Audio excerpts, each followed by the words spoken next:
Кыргыз өкмөтү эгемендүүлүк алган күндөн тартып бүгүнкү күнгө чейин жол тармагына тышкы жардам менен 2 миллиард 660 миллион доллар короткон. Анын ичинен насыялар 2 миллиард 360 миллион болсо, гранттар 305 миллион 830 миң доллар болгон. Бул бөлүнгөн каражаттардын эсебинен узундугу 2809 чакырымдагы эл аралык жана республикалык автомобиль жолдор курулган. Бул тууралуу бүгүн парламенттин транспорт, коммуникациялар, архитектура жана курулуш боюнча комитетинин жыйынында транспорт жана коммуникациялар министри Тилек Текебаев билдирди. Бишкек-Ош автожолунун 538 чакырымы, Бишкек-Нарын-Торгар коридору толугу менен 533 чакырымы, Ош-Сары-Таш-Иркеш-Там автожолу жалпы узундугу 258 чакырым, Сары-Таш-Карамык автожолу жалпы узундугу 136 чакырым, Ош-Баткен-Разаков автожолунун 345,6 чакырымы, жалпы узундугу 392 чакырым, Сусамыр-Талас-Тарас автожолунун 105 чакырымы,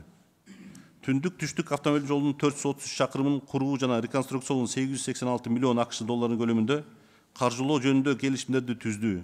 Анын жардамы менен 5 долбоор ишке ашырылды. Талкууда комитет мүчөлөрү жолдордун курулушунун жана реконструкциясынын сапатына, бюджеттик жана инвестициялык каражаттардын натыйжалуу жана сарамжалдуу пайдаланылышына көңүл буруу зарылдыгына токтолду. Ошондой эле жолдордун бекитилген мөөнөттө пайдаланууга берилишине өз убагында көзөмөл жүргүзүү маселелери айтылды. Тактап айтканда, депутат Улукбек Ормонов Түндүк-Түштүк альтернативдик жолунун курулушунун конкреттүү мөөнөттөрүнө кызыгып, иш көптөн бери созулуп кеткендигин белгиледи. Ошол 14-жылы түзүлгөн проект менен кетип атабыз, эчтеке өзгөрбөсө, анда честь и хвала, молодцы. Объект турат, жылбай атат, кредитти биз төлөй баштадык.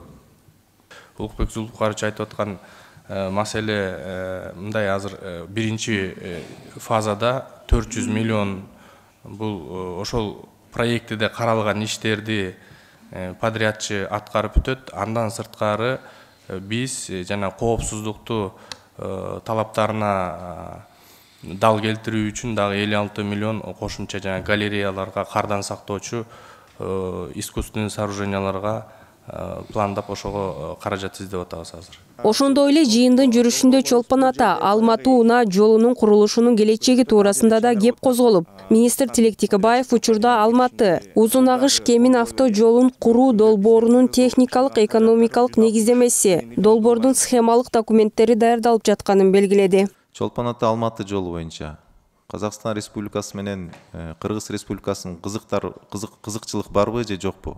Бул проект перспективасы барбы жокпу? КЧП проект боюнча азыр ТОС каралат, бияктан болсо немеде Алматы, Узун Агаш, Кеминден бул немеге биздин трасса ачып калган.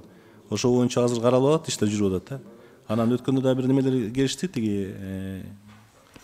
да бир инвесторлор келебиз деп ошону немеге кызыгып атышат. Мурунку жол бар эмес беле тиги Ысык көл Алматы деген. Алар боюнча жөнүндө сүйлөшүүлөр жүрүп атат. Талкуунун соңунда депутаттар эл аралык долбоорлорду ишке ашырууда атамекендик ишканалардын катышуусу зарыл экендигин белгилешти. Мындай жагдай иштин сапаттуу жүрүшүнө мүмкүнчүлүк түзөт. Тазагүл Эмилбекова, Тынчтык Көлбаев, Нью ТВ.